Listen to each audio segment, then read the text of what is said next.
우리 가족에게도 참 많은 사연이 있습니다. 그 모든 것은 시댁의 첫 인사를 가기 전 남편의 부탁으로부터 시작이 되었는데요. 남편이 어렵게 말을 꺼냈거든요. 내가 말했었잖아. 나한테 형이랑 형수님이 있었는데 사고 나서 두 분 다 돌아가셨다고. 기억나지? 근데 그게 왜? 그래서 말인데 내일 우리 부모님께 인사 가면 형네 이야기는 절대 꺼내지 않았으면 좋겠어. 부모님이 형 얘기하는 거 엄청 싫어하시거든. 알았어. 자식 먼저 앞세우셨는데 그 심정이 오죽할까? 알겠어. 절대 말 안 꺼낼 테니까 걱정하지 마. 이해해줘서 고마워. 고맙긴 뭘. 근데 말이야, 형님은 결혼을 꽤 일찍 하셨나 봐? 그렇지. 엄청 빨리 했지. 형이랑 형수님이 동갑이었는데 거의 고등학교 졸업하자마자 결혼했으니까. 두 분이 진짜 사랑하셨나 보네. 그냥 뭐 형수님한테 이런저런 사연도 있었고 그래서 서둘러서 결혼했어. 그 바람에 부모님이랑 사이가 많이 안 좋아지기도 했고. 왜? 결혼 빨리 한다고? 그냥 부모님 입장에서는 좀 그렇잖아. 그래도 장남인데 대학도 안 가고 결혼해서 형이랑 형수님이 공장이나 뭐 그런 곳에서 일했거든. 그랬구나. 부모님 입장에서는 그러실 수도 있었겠다. 그래, 맞아. 내 기억에 부모님이나 형네 부부가 참 많이 다퉜던 기억이 나거든. 그래서 그런지 내가 부모님한테 자기 얘기하니까 엄청 좋아하시더라고. 내 얘기, 무슨 얘기? 무슨 얘기는 무슨 얘기겠어. 자기는 명문대학 나왔고 거기다 부모님도 학교 선생님이었잖아. 우리 부모님이 엄청 좋아하시더라고. 교육자 부모님 밑에서 아주 잘 자랐을 것 같다고. 그런 게 어딨어. 나도 그냥 평범하게 자랐는걸. 누군가 그러더라. 평범하게 사는 게 제일 힘든 거라고. 응? 그게 무슨 말이야? 그러니까 내 말은 그 평범함을 부러워하는 사람도 많다. 그 말인 거지 뭐. 그때 당시 말을 하던 남편의 얼굴에 씁쓸함 같은 것이 스쳐 지나갔던 것 같았지만 저는 그저 대수롭지 않게 생각하며 남편에게 물었어요. 자기야, 내가 다시 한번 확인해보고 싶어서 그런데 자기네 부모님께 확실히 말씀드린 거 맞는 거지? 뭘 말이야? 자기랑 나랑 약속한 거 있잖아. 아, 아기 안 낳고 우리 둘이 살겠다는 거? 응, 그거 말씀드린 거 맞는 거지? 당연하지. 우리 부모님 별로 관심도 없던걸. 난 그게 참 이상하단 말이야. 뭐가 이상해? 별로 관심 없는 게 우리한테는 더 나은 거잖아. 그렇긴 한데 생각해봐. 이제는 자기가 집안의 외동이나 매 한 가지인 거잖아. 그렇지. 형이 그렇게 됐으니 외동이나 마찬가지지. 근데 우리가 결혼하면 아이를 낳지 않겠다고 살겠다고 했잖아. 자기네 부모님께도 분명히 말한 거고. 그런데도 아무 상관이 없다고 하시니까 좀 이상하다는 거야. 그게 뭐가 이상해? 안 이상한데? 대부분의 부모님이라면 그런 큰일까지 겪었는데 남아있는 자식한테 손주 바라는 게 당연한 거 아니겠어? 우리 부모님도 이상하다고 하시더라고. 그게 어떻게 가능하냐고. 글쎄, 그건 나도 잘 모르겠는데. 그냥 내 생각에는 큰일 겪고 나니까 그런 게 다 무슨 소용인가.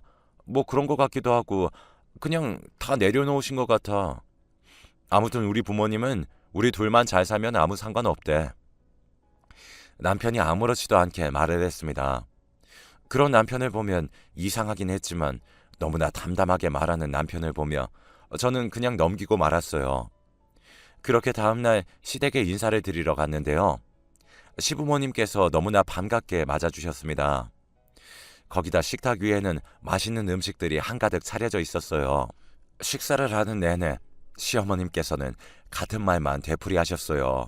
우리는 손주 욕심도 없고 그냥 니들 둘만 잘 살면 되는 거야 라고 말씀하셨거든요.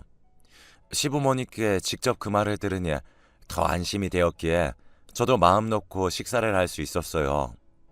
제가 대답도 잘하고 그래서 그랬는지 시간이 지나면 지날수록 시어머니께서 저를 편하게 생각하시는 듯 했습니다.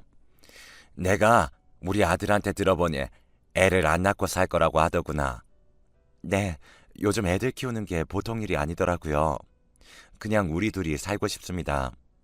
그렇지. 애들 키우는 게 보통 일이 아니긴 하지. 시도 때도 없이 빽빽 울어대지. 거기다 돈은 또 얼마나 들어가는지. 잘 생각했어. 역시 교육자 부모님께 잘 배워서 뭐가 달라도 다르구만. 네? 어, 좋게 봐주셔서 감사합니다. 지금 내가 한 말 진심이야. 사실 말이야. 가만히 보면 꼭 능력도 없는 것들이 대책 없이 애들을 주렁주렁 낳기만 하고 제대로 책임도 못 지지 않니? 그런 거 보면 한심하기 짝이 없다니까. 시어머님이 고개를 절레절레 흔들고 있었는데요. 뭘 또 그렇게까지 뭐라고 그래. 사람마다 또 생각하는 게 다른 거지. 난 능력 없는 것들이 애들 주렁주렁 낳는 거 딱 질색이야. 그게 다 못 배워서 그런 거라고. 엄마, 이제 그만 좀 하지. 사람마다 생각이 다른 건데 뭘 또 그렇게까지 말해. 남편이 시어머님을 노려봤고 시어머니께서 입을 꼭 다무셨어요. 아마도 저는 그때부터 시댁 분위기가 뭔가 좀 특이하다라는 생각을 했던 것 같습니다. 이게 뭐라고 표현하기에는 좀 어렵지만 아무튼 뭔가 좀 이상한 그런 분위기였거든요. 하지만 제 입장에서는 나쁠 게 없었던 것이 너무나 쿨하게 아이를 낳지 않아도 된다고 말씀하셨기에 거기만 꽂힌 채 결혼을 결심하게 되었습니다. 그렇게 우리는 결혼을 했습니다. 결혼하고 한동안은 아무 문제가 없었어요. 특히나 시부모님은 우리를 전혀 상관하지 않았는데요. 전화도 없었고 만나자는 말씀도 없으셨어요. 오히려 우리를 피하는 기분까지 들었다고 해야 할까요? 물론 그런 시부모님 덕분에 저는 오히려 마음이 편했습니다. 그런데 결혼하고 알게 된 사실인데요. 시부모님과 남편의 사이가 상상을 초월할 정도로 안 좋은 듯해 보였어요. 어느 날은 제가 남편에게 조심스레 물었는데요. 자기, 혹시 어머님 아버님하고 사이가 안 좋은 거야? 응? 그건 왜 물어? 아니, 어머님 아버님 얘기할 때마다 자기가 엄청 짜증스럽게 말하는 것 같길래 사실 내가 볼 때는 두 분 예의 바르시고 좋은 분들 같던데 왜 그러는 거야? 남편은 다른 사람들에게는 더없이 착한 사람이었지만 시부모님에게는 놀랍도록 차갑게 말하곤 했으니까요. 당신은 우리 부모님이 좋은 분들 같아 보여? 당연하지. 우리 부모님도 엄청 예의 바르고 좋은 분들이라고 하셨는걸? 그거 다 가식적인 거야. 한마디로 두 얼굴을 가진 거지. 뭐? 두 얼굴? 그게 무슨 말이야? 아니야, 됐어. 당신은 그냥 지금처럼 그렇게만 지내면 돼. 어차피 마주칠 일도 없을 테니. 오히려 모르는 게 약일 수도 있겠네. 그러니까 그게 무슨 말이냐고. 제가 남편에게 다그치듯 물었지만 남편은 입을 꾹 다문 채 대답을 하지 않았어요. 그런 남편이 조금 이상하긴 했지만 저는 그저 부모와 자식 간의 흔한 애증 관계라고 생각하고 말았습니다. 그리고 우리는 다시 평화로운 생활을 하고 있었는데요. 시간이 지나면 지날수록 남편의 이상한 행동은 계속되었습니다. 시댁에는 발걸음조차 하지 않는 남편이었지만 우리 친정에는 자주 가서 식사도 하고 우리 부모님께 정말 잘했어요. 제가 시댁에도 가야 하는 게 아니냐고 몇 번이고 물었지만 그럴 때마다 남편은 얼굴을 잔뜩 찌푸린 채 말도 꺼내지 못하게 했습니다. 남편 몰래 제가 시부모님께 연락을 드려봤지만 두 분도 제 전화를 받지 않았고요. 그렇게 하루하루 뭔가가 이상하다는 생각만 하고 있었는데요.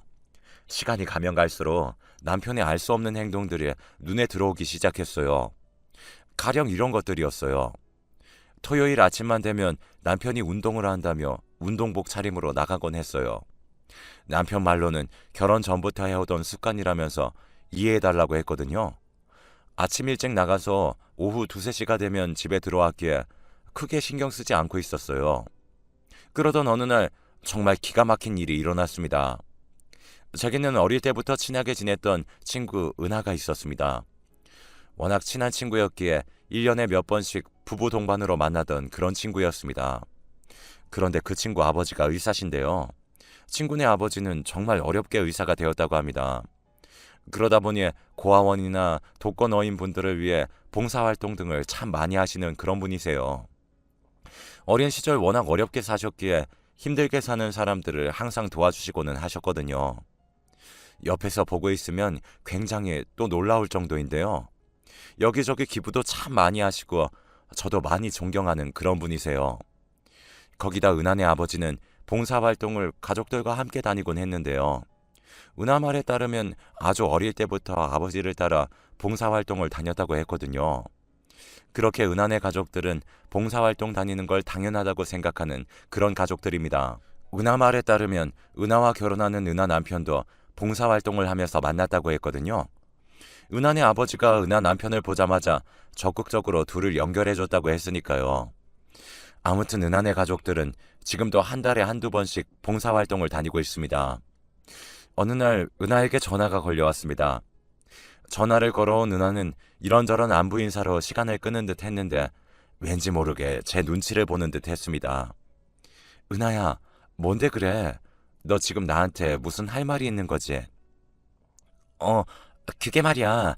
내가 이 말을 해야 하나 말아야 하나 무지 고민했거든. 우리 남편은 그냥 모른 척 해야 하는 거 아니냐고 하는데 내가 너한테 어떻게 그럴 수 있겠어. 그러니까 무슨 일이냐고. 그냥 말해도 돼. 무슨 안 좋은 일이야? 저기 나 사실 저번 주 토요일 날 네 남편 봤어. 우리 남편? 토요일 언제?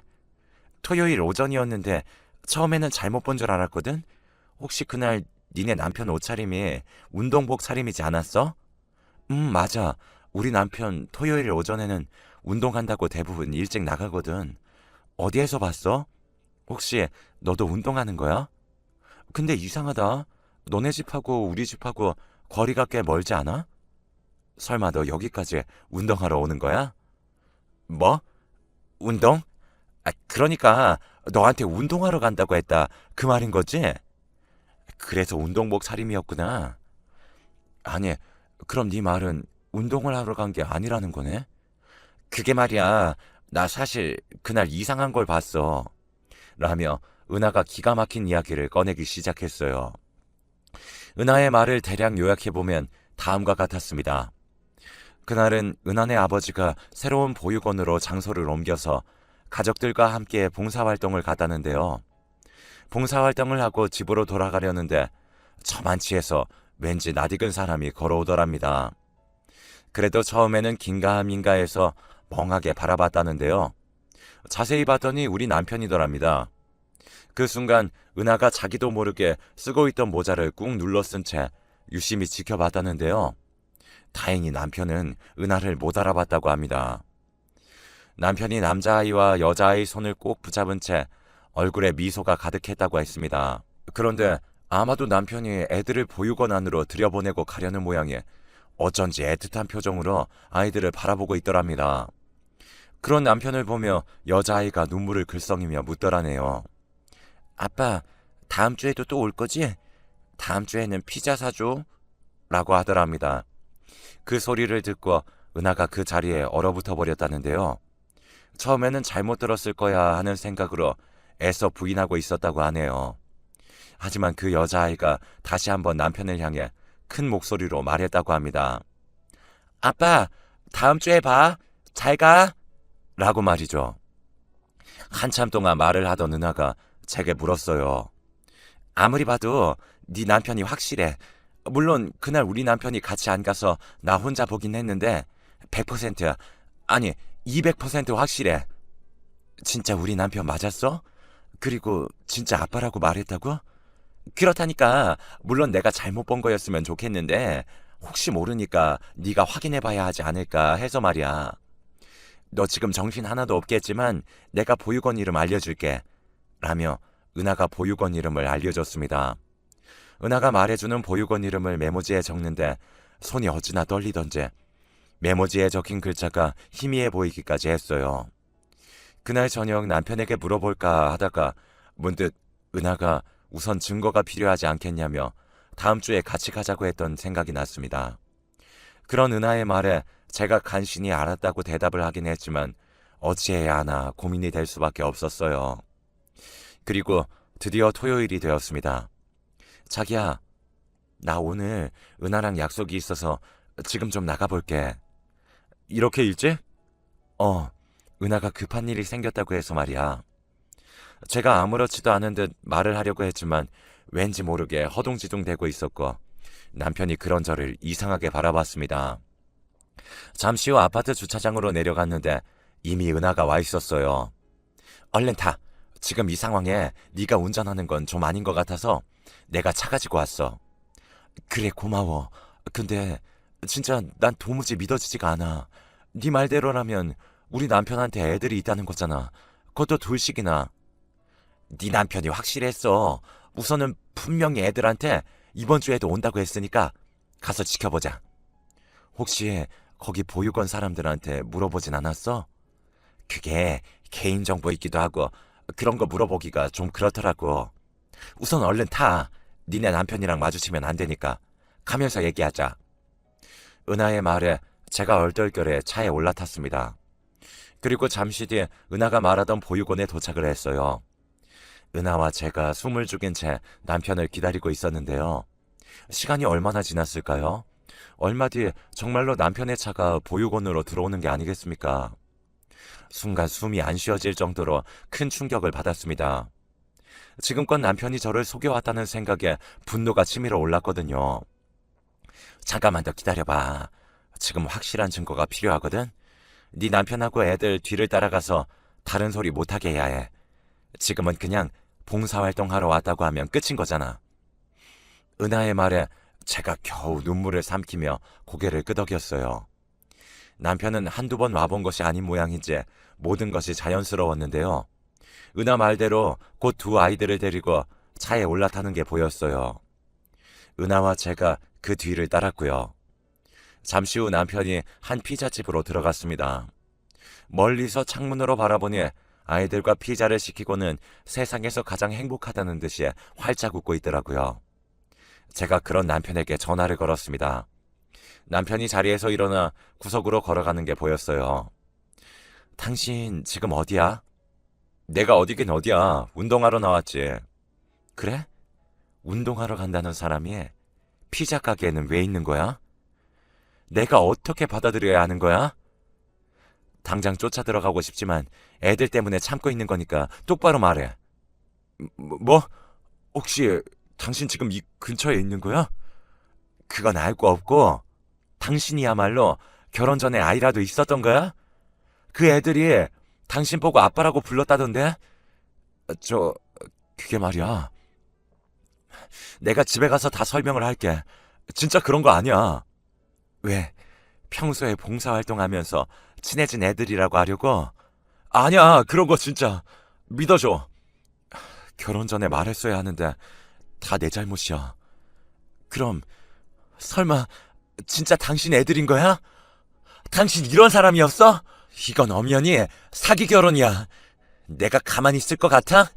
당신이랑은 오늘 끝이야. 자기야, 지금 어디야? 우리 만나서 얘기하자. 내가 애들 피자만 먹이고 바로 당신 있는 데로 갈게. 조금만 기다려줘. 이제 보니 자식 사랑이 진짜 대단한 사람이네. 이제야 다 맞아떨어지는구나.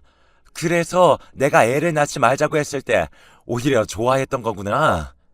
자기야, 진짜 그런 거 아니라니까. 제발 내 말 좀 들어봐. 더 이상 당신이랑 할 말 없으니까 우리 그만 이혼해. 그리고 당신 상대로 소송할 테니까 그런 줄 알아. 제가 급히 전화를 끊어버렸어요. 너 그렇게 전화를 끊어버리면 어떡해. 이혼을 하더라도 증거는 있어야 할 거 아니야. 됐어. 다 필요 없어. 이 와중에 증거가 왜 필요해? 제가 눈물까지 그렁그렁한 제 말을 했어요. 하지만 은하는 남편과 아이들이 같이 있는 사진들을 열심히 찍어대고 있었어요. 그렇게 저는 은하 차를 타고 바로 친정으로 향했습니다. 친정 부모님이 무슨 일인지 물어봤지만 그냥 피곤하다고만 한 채 방으로 들어가서는 얼마나 울었는지 모르겠습니다. 방 안에 혼자 있게 되자 별의별 생각이 다 들었는데요. 우선은 혹시나 정말로 남편이 후원해주던 아이들이 아니었을까부터 해서 저와 결혼하기 전 혹시 여자가 있었던 건가 하는 생각까지 이런저런 생각들로 머리가 깨질 듯 아팠습니다. 그때 문득 은하의 말이 다시 떠올랐어요. 내가 좀 이상했던 것이 저 남자아이 말이야. 니네 남편이랑 진짜 많이 닮지 않았어? 그래서 내가 좀 이상하다고 생각했던 거야. 라는 말을 했었거든요. 그런 은하의 말을 들어보니 정말로 남자아이가 남편과 많이 닮아 있는 것 같았어요.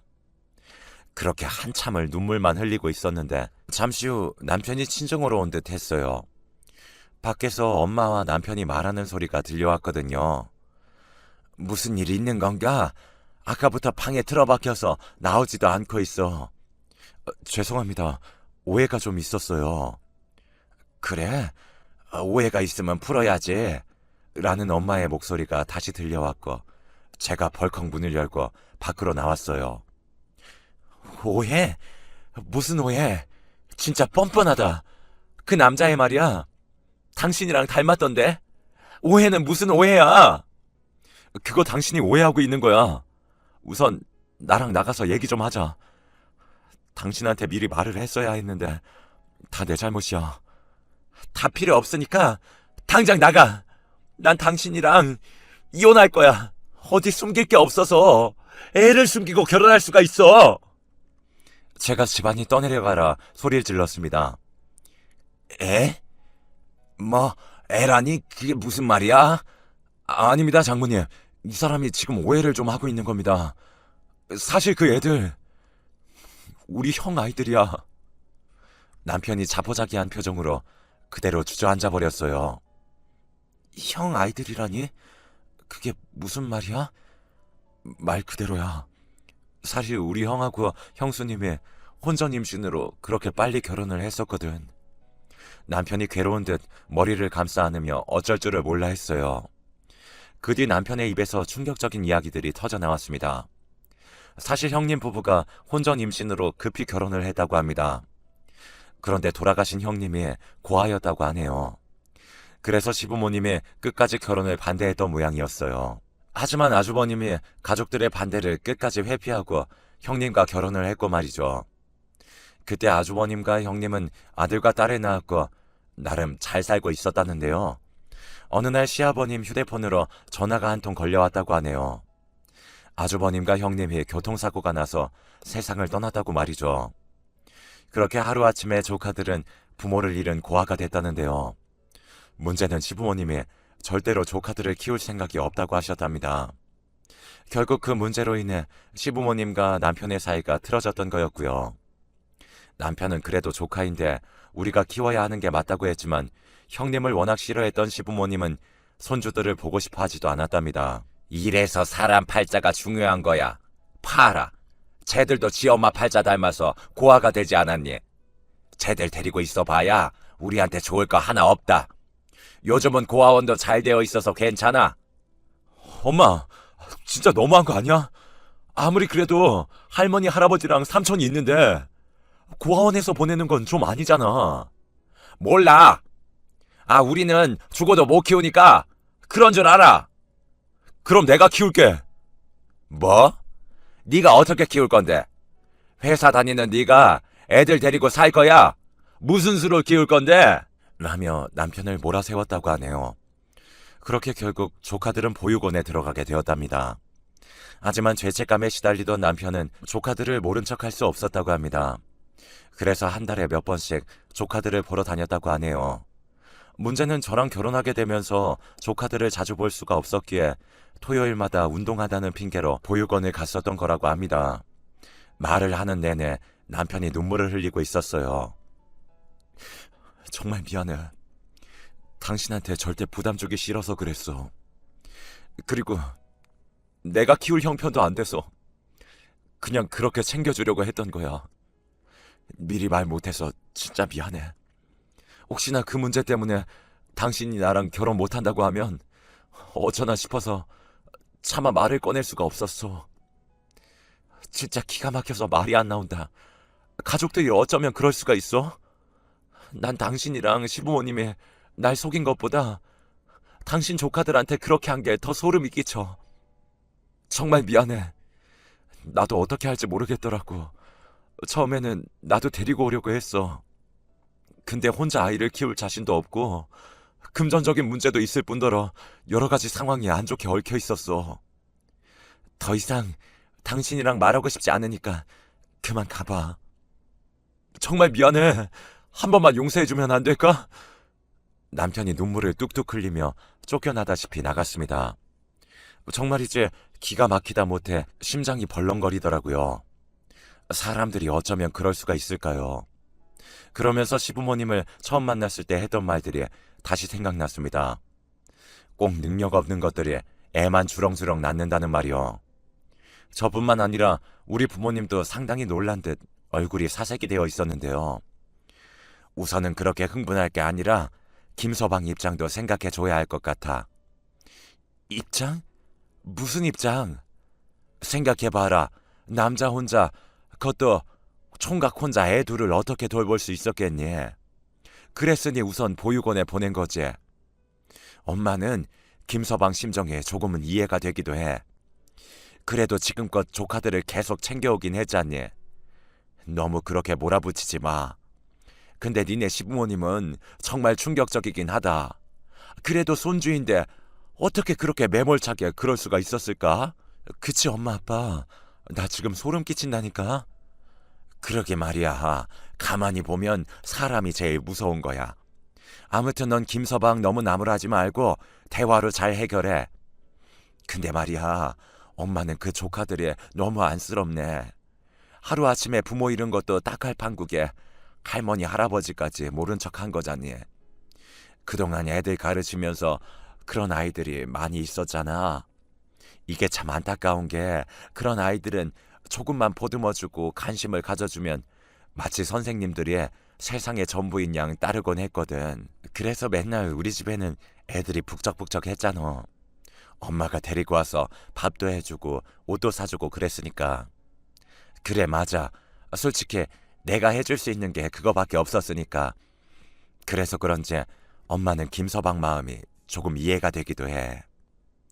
엄마가 안타깝다는 듯 긴 한숨을 내쉬었어요. 그런 엄마의 말에 제 마음도 조금씩 안정을 찾아가고 있었는데요.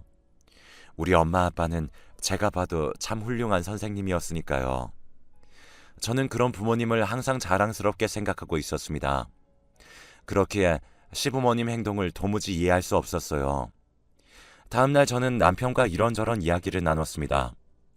남편이 다시는 조카들을 만나러 가지 않겠다며 무릎까지 꿇고 빌어댔지만 제 마음은 불편하기 짝이 없었습니다. 그렇게 시간은 계속 흘러갔고 저는 친정에서 지내고 있었어요. 어찌해야 하나 고민이 되었거든요. 그러던 어느 날 부모님이 저를 조용히 불러앉히고는 말씀하셨어요. 엄마는 사람 운명이라는 걸 믿는다. 네가 절대 애를 안 낳겠다고 했었잖니. 근데 네 사주에는 항상 애가 있다고 했었거든. 그게 무슨 말이야? 그러니까 엄마는 말이야. 네가 그 조카들을 거두는 게 어떨까 싶어. 물론 그게 절대 쉬운 일은 아니겠지만 이것도 사람의 인연이 아닐까 싶거든. 엄마, 난 애 절대 못 키워. 그래서 내가 애도 안 낳는다고 했던 거잖아. 그래 알아. 근데 넌 엄마 아빠 딸이지 않니? 그럼 충분히 해낼 수 있을 거야. 엄마 아빠가 도와줄게. 그러다 손주가 태어나면 더 좋은 거고. 부모님의 말씀을 들으며 절대 안 된다고 펄쩍펄쩍 뛰었어요. 어느 날 퇴근 후 친정에 갔더니 현관에 신발이 잔뜩 있었습니다. 어머, 왔니? 엄마, 누구 왔어? 그게 말이다. 내가 김서방 오라고 했다. 엄마의 말에 남편이 주방에서 쭈뼛쭈뼛거리며 걸어 나왔습니다. 어찌나 제 눈치를 보고 있던지 고개도 들지 못하고 있었어요. 그런데 그 순간 주방에서 아이들이 나오는 게 아니겠습니까? 알고 봤더니 엄마가 남편의 조카들까지 집으로 초대했더라고요. 그냥 밥이나 함께 할까 해서 말이다. 너도 얼른 들어와서 같이 먹자. 엄마가 아무렇지도 않게 아이들을 데리고 주방으로 들어갔어요. 우리 부모님 말씀이 맞다는 생각이 들었는데요. 저도 역시 부모님을 그대로 닮았던지라 아이들의 맑은 눈을 보며 차마 내치지를 못하겠더라고요. 그리고 우리는 그렇게 가족이 되었습니다. 우리 부부가 맞벌이를 했었기에 친정에 들어가서 같이 지내기로 했어요. 아무래도 제가 육아에 많이 서툴렀기에 이래저래 부모님의 도움을 많이 받을 수밖에 없었거든요. 우리 부모님이 참 대단했던 것이 아이들을 정말 많이 예뻐해 줬어요. 처음에는 아이들도 입이 잘 떨어지지 않았던지 저를 저기요라고 불렀지만 저는 아이들을 기다려줬습니다. 그러다 어느 날은 아들이 어렵게 말을 꺼냈는데요. 저기, 이거요. 이게 뭔데? 선생님이 면담해야 된대요. 그래, 알았어. 그럼 엄마가 면담 날짜 잡을게. 저기, 엄마 진짜 감사해요. 라며 아들이 후다닥 뛰어나갔어요. 그 뒤부터 아이들이 저를 엄마라고 불렀는데요. 이 엄마라는 단어가 참 커다란 힘이 있더라고요. 아이들이 제게 엄마라고 부를 때마다 왠지 모를 책임감 같은 것이 느껴졌을 정도였으니까요. 거기다 우리와 함께 살게 되면서 아이들의 성적이 눈에 띄게 올라가기 시작했습니다. 주말마다 제가 아이들을 옆에 끼고 공부도 가르쳐줬거든요. 덕분에 둘 다 자신감이 생긴 것인지 회장 선거에 나가서 회장이 되기도 했습니다. 어느 날은 딸의 생일이 일주일 뒤로 다가왔기에 다 함께 딸의 생일 파티를 열어주기로 했습니다. 은지야, 은지 생일 때 친구들 초대해서 생일 파티 할까? 생일 파티? 그래, 엄마랑 같이 초대장 만들어서 친구도 초대하자. 케이크도 사고 은지가 좋아하는 피자도 시키고, 그리고 너도 알다시피 엄마가 음식을 잘 못하긴 하지만 최대한 맛있게 만들어 볼게. 정 안 되면 할머니 찬스 쓰면 되고. 제가 밥을 먹으면서 아무렇지도 않게 말을 하고 있었는데 순간 딸이 흐느껴 울기 시작했습니다. 은지야, 왜 그래? 생일 파티 하기 싫어? 알았어, 그만할게. 그러니까 울지 마. 은지가 울면 엄마도 슬프단 말이야. 어느새 모든 말과 행동이 아들과 딸의 눈높이가 되어 있었기에 제가 놀란 채 어쩔 줄을 몰라 하고 있었어요. 엄마, 진짜 생일 파티 해도 되는 거야? 친구들 우리 집에 초대해서 하는 거, 그거 말하는 거지? 그래, 생일 파티 말이야. 당연히 좋아. 이제는 나한테 할아버지도 할머니도 있고 엄마 아빠도 있으니까 난 다 좋아. 그래? 엄마는 은지가 울어서 놀랐잖아. 아니, 그건 너무 기뻐서 그런 거잖아. 미안해. 엄마도 엄마가 처음이라 아직 모르는 게 많아서 그래. 앞으로 은수랑 은지가 엄마 많이 도와줘야 돼. 제가 딸을 꼭 안아줬습니다. 남편과 아들의 눈에도 눈물이 그렁그렁해져 있었어요. 그렇게 온 가족이 정성껏 준비해서 딸의 생일 파티를 열었습니다. 생일 파티를 하는데 내 딸이 제 손을 꼭 잡은 채 친구들 앞에서 엄마, 엄마를 몇 번이나 불렀는지 모르겠습니다. 그러면 제가 우리 예쁜 딸 엄마 불렀어? 라고 대답했고요. 딸의 마음이 제 마음에도 고스란히 와닿아서 가슴이 아려왔어요.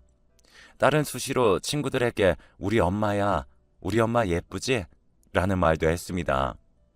생일 파티가 끝난 뒤 잠자리에 든 딸이 제 목을 끌어안고는 엄마, 오늘이 세상에서 제일 행복한 날이었어. 은지 엄마가 돼줘서 진짜 고마워. 세상에서 엄마가 제일로 좋아. 라며 활짝 웃었는데요. 그런 딸의 모습을 보며 가슴속 깊은 곳에서 무엇인가 뜨거운 것이 올라와 목이 메어왔습니다. 아들과 딸이 우리 집에 처음 왔을 때만 해도 제 눈치를 보느라 고개도 제대로 들지 못했었는데 그날만큼은 제 자신에게 어찌나 뿌듯했는지 모르겠어요. 나도 이제 진짜 엄마가 되어가는 거야 라는 생각이 들었거든요. 우리는 그렇게 서로를 보듬고 잘 지냈어요. 하지만 우리가 보육원에서 아이들을 데리고 왔다는 걸 안 시어머니께서 전화를 해왔는데요. 니들이 정신이 나가도 보통 나간 게 아니구나. 그런 고아 출신들을 왜 들이냐는 말이야. 애를 키우고 싶었으면 니들이 낳아서 기를 것이지. 라며 소리소리를 질렀어요. 결국 시부모님과는 아예 연락을 끊고 살고 있답니다. 그리고 우리 부부는 그 뒤에 늦둥이 아들을 한 명 낳아서 잘 키우고 있어요. 애들을 키워보니 생각했던 것보다 너무너무 예쁘더라고요. 형이랑 누나가 어찌나 잘 챙기는지 보고 있으면 미소가 절로 나왔답니다. 둘 다 공부도 잘해서 서울에 있는 대학에 떡하니 합격까지 했는데요. 둘 다 워낙 공부를 잘하다 보니 우리 장남은 회계사 시험에 합격을 해서 지금은 회계사로 일을 하고 있고 우리 딸은 할머니 할아버지 영향을 받아서 선생님이 되었습니다. 우리 부모님과 같은 선생님이 되고자 항상 노력하는 참 기특한 아이랍니다. 거기다 얼마 전 우리 장남이 돈을 꽤 많이 모았던 모양인데 할아버지께 떡하니 차까지 선물해 드렸답니다. 할아버지 할머니, 그동안 우리 키워주시느라 고생하셨는데 이제는 저희가 잘 모실게요. 아들이 차키를 할아버지께 건네며 눈물을 글썽였어요. 그 바람에 가족 모두 펑펑 눈물을 흘렸답니다. 아마도 우리 모두의 머릿속에 그동안 지나온 일들이 주마등처럼 스쳐 지나가지 않았나 싶네요. 우리 은수와 은지는 우리에게 항상 고맙다는 말을 하곤 하는데요. 저는 오히려 우리 아이들에게 더 고마울 뿐입니다. 사실 저도 은수와 은지를 키우면서 더 많이 배우고 깨닫게 되었거든요. 요즘은 우리 삼남매를 보고 있으면 그저 행복하다는 생각만 든답니다. 앞으로도 우리 가족 행복하게